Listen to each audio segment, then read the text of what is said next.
That ancient green Rheem HVAC unit outside your 1980s house might be a pain, but sometimes sticking with old gear beats rushing into a pricey replacement. Alright, so first off, servicing that old unit carefully can keep it running longer without freaking it out. You want to get a pro who knows vintage systems to check it out.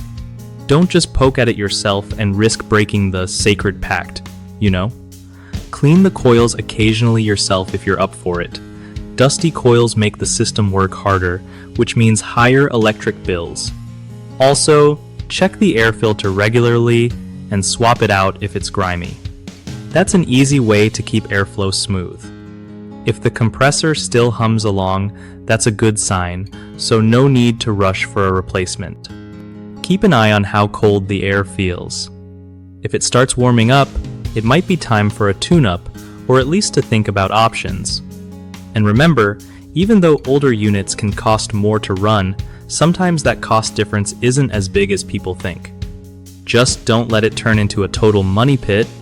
If repairs start stacking up close to what a new system costs, then maybe rethink. One of the biggest mistakes folks make with old HVAC units is ignoring regular maintenance, which leads to costly breakdowns. Just get those checkups done yearly. Another common issue is jumping the gun on replacements because of fear they'll fail any day. Instead, assess actual performance and repair costs before deciding. And third, people often overlook rising electric bills caused by dirty components or failing parts. Simple cleaning and part swaps can keep costs down and avoid a surprise bill shock. BigHomeProjects.com is great for homeowners who want to find trusted local contractors without the hassle of searching everywhere. Plus, it helps contractors connect with real clients who need their skills, making the whole process smoother on both ends.